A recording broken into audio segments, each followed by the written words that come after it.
안녕하세요. 의뢰인의 소중한 보험 권리를 지켜드리는 하이 손해사정사입니다. 겨울철에 많은 사고들이 발생하지만 허리골절에 대한 걱정이 높아지는 시기입니다. 빙판길에서도 사고가 나기도 하고 차량이 미끄러져 충돌사고로 인해 사고가 발생하기도 하는데 보편적으로 허리는 다양한 원인으로 복합적인 사고 원인이 조사되는 터라 생각보다 많은 분쟁이 발생하기도 합니다. 오늘 내용들을 가볍게 읽어두셔도 보상에 대한 감을 잡으시는 데는 충분하시도록 구성하였습니다. 여러분이 사고를 당했다면 당연히 가장 빠르게 병원에 입원 수속을 밟고 의사가 권하는 치료 방향에 따라 하나하나 치료를 진행하게 될 것입니다. 입원 생활을 하다 보면 자연스럽게 옆 침상의 환자분들과도 대화를 나누기도 하며 주변 지인들의 병문안 방문으로 보상에 대한 이야기를 주로 나눌 수밖에 없게 됩니다. 이럴 때 드는 생각은 누가 허리를 다쳐서 몇 천만 원을 받았대 라는 솔깃한 이야기로 나도 그 정도는 받지 않을까 라는 막연한 기대감을 갖기도 하는데요. 물론 여러분께서도 그 대화의 주인공처럼 그 정도 금액을 받는 것을 희망할 것입니다. 그 대화 속 주인공보다 더 많이 받을 수 있다면 더욱 좋다고 생각하실 수 있습니다. 일단 아셔야 할 점은 다쳤다 라는 사실보다 어떻게 다쳤다 라는 그 과정이 보상에서는 중요한 영향을 미칩니다. 다치게 된 사고 경위에 따라서 보상은 천차만별로 차이가 날 수 있기 때문이죠. 발생된 사고 경위에 따라서 보상이 적용되는 보험 상품이 다를 수 있고 이를 산정하는 방식 자체가 바뀔 수 있습니다. 예를 들어 길을 가다가 혼자 다치게 된 케이스와 업무 중 재해로 인해 다치게 된 경우는 보상의 청구처도 달라질 뿐만 아니라 규모의 차이가 발생합니다. 그렇기에 첫 번째 생각해 두셔야 할 점은 어디에 청구를 할 것인가를 가늠해 보아야 합니다. 만약 이와 같은 과정들을 생략하고 나면 시간이 지나 보상을 받을 수 있었던 기회를 놓치는 경우도 발생합니다. 당연히 관련 보상 전문가와 함께 문제를 공유하고 해답을 찾아가는 과정에서 여러분의 숨겨진 보험금을 찾아 하나씩 준비해 나가는 과정을 동행합니다.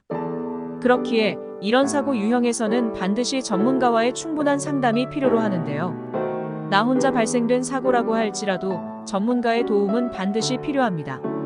대다수는 나 혼자 다쳤으니 실비보험? 저 정도 청구를 하시곤 보상을 마무리하곤 하십니다. 누군가 나서서 여러분의 보험금을 찾아드리지 않기 때문이죠. 대부분 이렇게 준비해 두었던 보험 상품마저도 제대로 활용을 못하는 케이스가 많다는 것을 의미합니다. 하지만 여러분의 보험 증권에 수많은 특약들이 가입되어 있고 이러한 허리골절과 같은 케이스에서는 반드시 상해 후유장의 보험금 청구를 검토해야 합니다. 상해 후유장에는 한 개의 보험사뿐만 아니라 여러 보험사의 상품에 중복되어 가입되어 있을 가능성이 높습니다. 여러 보험사의 가입 금액을 합쳐보았더니 상해 후유장에 3억 원 가입이라는 사실을 인지하였다면 이제 보험금 청구를 준비하시면 됩니다. 하지만 아쉽게도 상해 후유장의 담보는 모든 가입 금액을 지급하는 것이 아닙니다. 그래도 큰 보상 금액을 청구해 볼 수 있습니다. 그 이유는 여러분의 상태에 따라 적정한 후유장해율을 평가하여 비례 보상하기 때문이죠.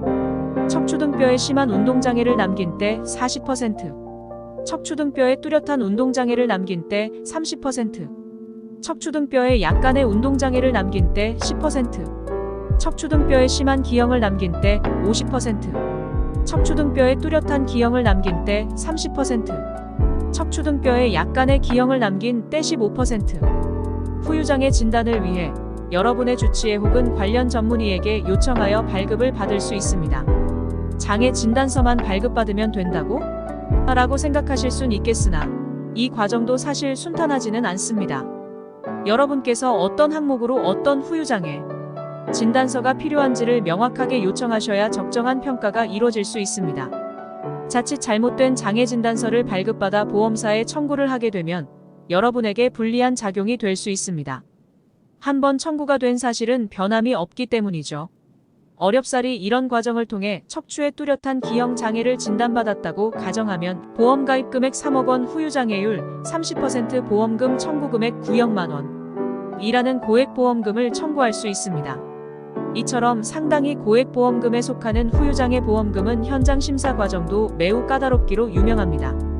이런 현장 심사 과정에서 여러분의 기왕증기 저질환이나 상해 기여도, 의료자문 등의 다양한 검토를 통해 보험금을 삭감하거나 면책할 수 있는 근거, 자료들을 수집합니다. 실제 수임 사례 중에서도 업무 중 골절 사고가 가장 많은 것 같습니다. 일을 하다가 다치신 경우 치료를 우선적으로 해야 하는 것은 맞지만 여러분의 보상에도 반드시 관심을 가지셔야 합니다.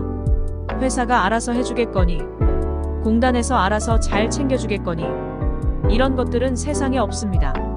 요양급여 치료나 간병 등에 소요된 비용, 휴업급여 평균 임금 70% 요양기관에서 승인된 기간, 장애급여 치료 종료 후 잔존하는 장애율을 평가하여 등급별 보상, 이렇게 여러 항목들을 나열하였지만 이 모든 것들이 자동으로 이루어지는 것이 아니며 본인의 손해액을 평가해 서류를 준비하시고 각각에 해당하는 심사 과정을 거치셔야 합니다. 관련 지식이나 경험이 없다면 심사 자체를 진행하지도 못하실 뿐더러 까다로운 심사 과정에서도 여러분의 손해액에 대한 기준이 없어 정확한 보상을 수령하기 어려운 것은 너무나 뻔한 일입니다.